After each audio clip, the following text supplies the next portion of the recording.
আপনি প্রশ্ন করতেছেন ব্রিজটা কিভাবে ভাঙলো। এই ব্রিজটা প্রতিনিয়ত সমস্যা হয়।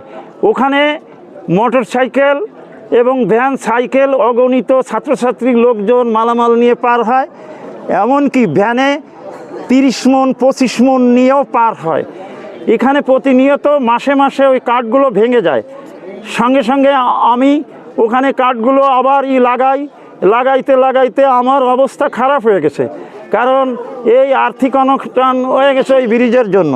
তবুও ব্রিজটাকে আমি রক্ষণাবেক্ষণ করে রাখছি, সবাই সাধারণ জনগণ নিয়ে বসুন্ধিয়া, তারপরে আমাদের ইউনিয়ন সবাইকে সাথে নিয়ে ব্রিজটা চালু রাখিছিলাম। ইতিমধ্যে ভেঙে গেছিল, ভাঙার পরে আমি আবার সংস্কার করে দিয়েছি। সংস্কার করে দেওয়ার পরে ওখানে এমন স্রোতের একটা ওই স্রোতে পানির যে বন্যা, সেই বন্যার বহুত কচুরি আসতেছে, ওই কচুরিতে চাপ দেশে একটা পিলার খুব ক্ষতিগ্রস্ত হয়েছে। ক্ষতিগ্রস্ত হয়ে গেলে আমার সন্দেহ হলো যে এই ব্রিজটা ক্ষতিগ্রস্ত আছে, যে কোনো সময় ওটা পড়ে যেতে পারে। পড়ে গেলে এই যে কচুরির যে চাপ, আমি দেখতে লাগলাম ওই কচুরির পথ দিয়েই মেয়ে ছেলে পেলে পার হচ্ছে। ব্রিজ বাদ দিয়ে ওই কচুরির পথ দিয়ে 10 কেজি 5 কেজি 15 কেজি নিয়ে, মানে মালমাত্র নিয়ে মেয়ে ছেলে পেলে পার হচ্ছে। তখন আমি টেনশনে থাকতে লাগলাম।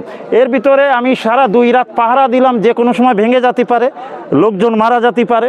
এর জন্য হঠাৎ করে দিনের বেলায় 2টোর সময় ভেঙে গেছে।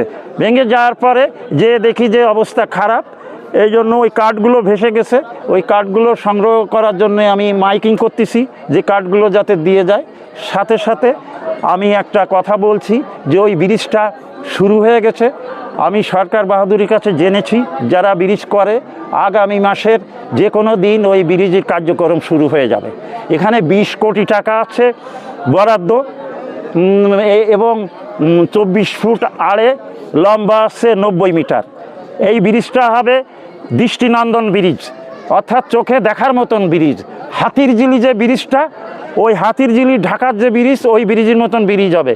যার জন্য আমি এলাকাবাসীর পক্ষের থেকে সাধারণ জনগণ, বাংলাদেশের জনগণ, যেহেতু বাংলাদেশের জনগণ চলবে, শুধু এলাকার লোক না, যশোর খুলনা নড়াইলের লোকজন চলবে, এবং তার জন্য এলাকাবাসীর পক্ষের থেকে ইঞ্জিনিয়ার যারা আছেন, এলজিডি, বিশেষ করে এলজিডি, অর্থ, ফাইন্যান্স এবং পানি সম্পদ, সবার চেষ্টায় এই ব্রিজটা হতে চলেছে।